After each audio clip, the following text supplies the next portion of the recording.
আসসালামু আলাইকুম, সবাই কেমন আছেন? আলহামদুলিল্লাহ আমরা সবাই ভালো আছি। আজকে বিকেল থেকে ব্লগটা শুরু করলাম। এখন আসরের পর নামাজের পর আমি রান্না করতে চলে আসছি। এখানে সিম আলু কেটে নিয়েছি, সাথে পেঁয়াজ কাঁচামরিচ, আর এখানে কই মাছ নিয়েছি। কই মাছ দা সিম আলু দিয়ে রান্না করব। আর এখানে আলাদা করে পেঁয়াজ আর রসুন কেটে রেখেছি, মুগলসি ভর্তা করব। প্রথমে আমি কই মাছটা ভেজে নিব। কই মাছটা আমি হলুদ মরিচ দিয়ে আগে থেকে মাখিয়ে রাখিনি, তেলের মধ্যেই আমি হলুদ মরিচ দিয়ে দিয়েছি। এখন ভেজে নেব মাছটা।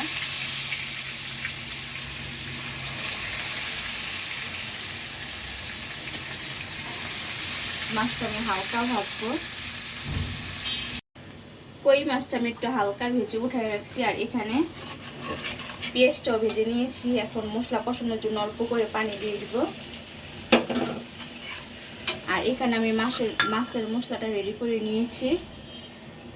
হলুদ মরিচ ধনে গুঁড়া আদা রসুন জিরা,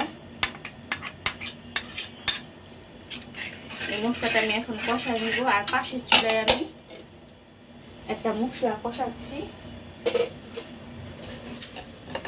পাশের চুলায় যে মশলাটা কষায় নিচ্ছি, গরুর মগজ রান্না করব। এই যে এখানে একটু মগজ আছে, এই মগজটা সাফনের জন্য রান্না করবো। আমার ছেলে আবার কই মাছটা খেতে পারে না, সাফনের জন্য একটু মগজ ভুনা করতেছি আলাদা। আর এই যে এখানে মোগলসিটা কিন্তু আমাদের বাবার বাড়ি আব্বা নিয়ে আসছিল, ওইটা ফিরে দিয়েছিল, বের করে সিদ্ধ করে নিয়েছি, ভর্তা বানাবো। মাছের মশলাটা কষানো হয়ে গেছে। এর মধ্যে আমি এখানে সিম আলু আর কাঁচামরিচ একসাথে কেটে দিয়ে রেখেছি। এখন তরকারিটা ভালো করে কষাই নিব।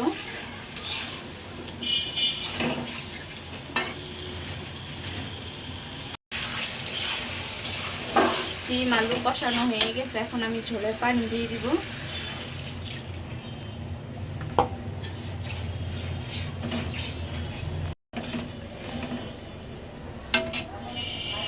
এখন ভেজে রাখা মাছগুলো এর উপরে দিয়ে দিব।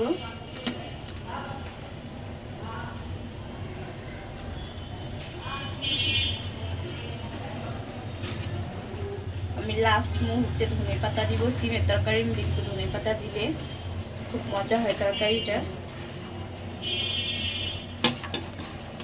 আর এই পাশে আমার গরুর মগজ ভুনাটা হয়ে গেছে, আমি আর একটু পানি শুকাই দেব।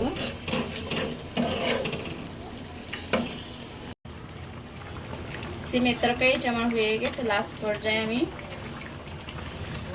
ধনে পাতা দিয়ে দিলাম। আর 2 মিনিট রাখবো। আমার সিমের তরকারিটা একদম কমপ্লিট। এখন আমি মুগলসি ভর্তার জন্য পেঁয়াজ আর শুকনো মরিচটা ভেজে নিব। ভর্তার জন্য এখানে আমি শুকনো মরিচ রসুন আর পেঁয়াজটা ভেজে নিচ্ছি। আর এখানে আমি এই যে মুগলসিটা রেডি করতেছি। মুগলসিটা আগে সিদ্ধ করে রেখেছি। ভিতরে একটা ওই যে মাঝখানে পর্দার মতো থাকে, এটা আমি সরাই দিচ্ছি, কারণ এটা সহকারে ব্লেন্ডার করলে এটা মিহিন হবে না। তাই আমি এটা মাঝখান থেকে উঠাই দিচ্ছি। এই যে দেখেন এগুলা বের হয়েছে। আর আমি ভর্তাগুলো সবসময় ব্লেন্ডারেই করে থাকি। ব্লেন্ডারে কিন্তু ভর্তা খারাপ লাগে না, ভালো লাগে। আর আমার এই ব্লেন্ডার দিয়ে সব কিছু করা যায়।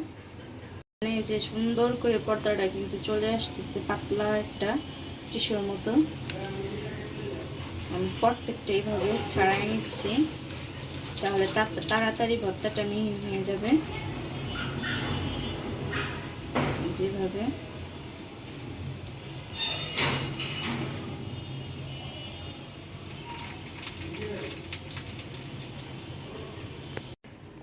এখানে আমার মুগলসিটা আমি একদম রেডি করে নিয়েছি। আর এই যে এখন ভর্তাটা ব্লেন্ডার করে নেব। আর পাশের চুলায় কিন্তু আমি ভাত বসিয়ে দিয়েছি, ভর্তা করতেছি। আর তর্স হইতেছে না, ভর্তা দিয়ে কখন ভাত খাবো।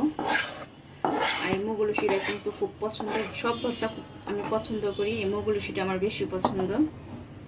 এখানে আমি স্বাদ মতো লবণ দিব। আমি কিন্তু এখানে একটু পানি দিব না, আমার এই ব্লেন্ডারে কিন্তু আমি এমনি ভর্তা করি, পানি দিতে হয় না। এখানে আমি স্বাদ মতো লবণ দিয়ে দিব। এখানে যে আমার ভর্তাটা কিন্তু আমি ব্লেন্ডার করে ভর্তাটা বানিয়ে নিয়েছি। দেখেন কত সুন্দর হয়েছে ভর্তাটা। আমি কিন্তু একটু পানি দিইনি। আমার ভাতও এখনো বলক আসেনি, এর আগে আমার ভর্তা বানানো হয়ে গেছে।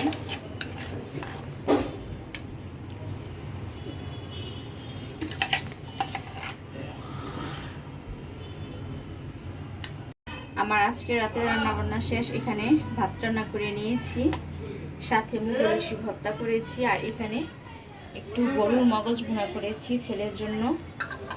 আর এখানে আলু সিম দিয়ে কই মাছ রান্না করেছি ভেজে, আর সাথে লেবু কেটে নিয়েছি। এখন গরম গরম ভাত খাবো ভর্তা দিয়ে। আর আপনাদের কাছ থেকে বিদায় নিব। সবাই ভালো থাকবেন। আল্লাহ।